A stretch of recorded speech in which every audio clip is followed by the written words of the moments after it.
This paper looks at CPC mouthwash and its effectiveness against COVID, where what they've done is performed a systematic review of randomized controlled trials. So taking a step back, why we even want to consider mouthwashes for COVID reduction. This is because viral transmission mainly occurs through the spread of salivary droplets. So recall the World Health Organization of the puff cloud-based analogy. When we breathe, talk, etc., we're expelling infectious COVID, if we're infected with COVID that is, and this expelled saliva can take the form of heavy drops that land on surfaces and are infectious, in addition to aerosolized droplets that are less than 5 micrometers in size and can linger in the air. Both types are infectious salivary droplets. So CPC mouthwash, or cetylpyridinium chloride, has been found to effectively reduce the salivary viral load. And again, reducing that salivary viral load of COVID is good because then it will result in a reduction of transmission. This review compiles 6 studies with a total of 301 patients that met their inclusion criteria. And to be eligible, they needed to be a randomized control trial published in peer-reviewed journals that recruited COVID-positive individuals.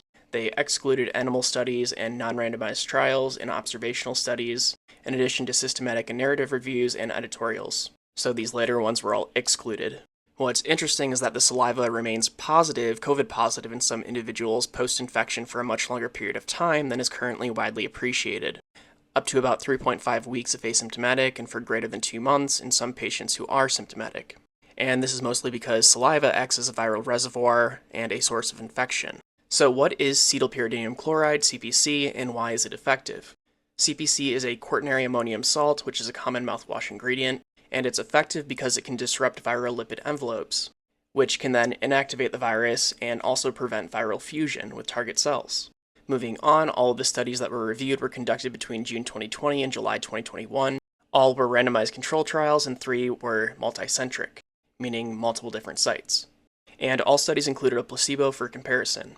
CPC mouthwash was tested at concentrations between 0.05% and 0.1%, and the mouthwashes were performed for 30 seconds to 1 minute of swishing and gargling with a volume between 10 and 20 milliliters.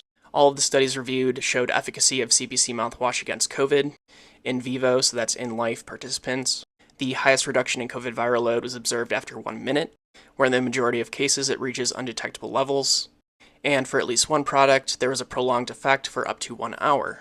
Another study reported that 59% of participants had a 50% decrease in salivary viral loads with CPC mouthwash after 2 hours.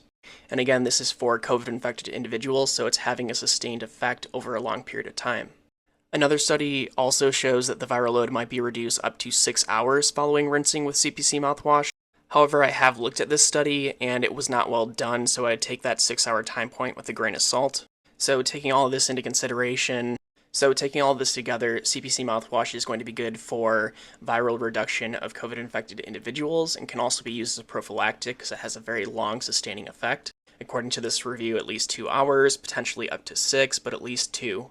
And in COVID-infected individuals, using a 0.07% CPC mouthwash will inactivate greater than 99.9% of COVID within 30 seconds to 2 minutes. But again, because infected individuals are continuously producing more COVID, and the mouthwash has a limited sustained effect, by hour 2 in a COVID-infected individual, you'll go back up to about 50% of the viral load that you originally had.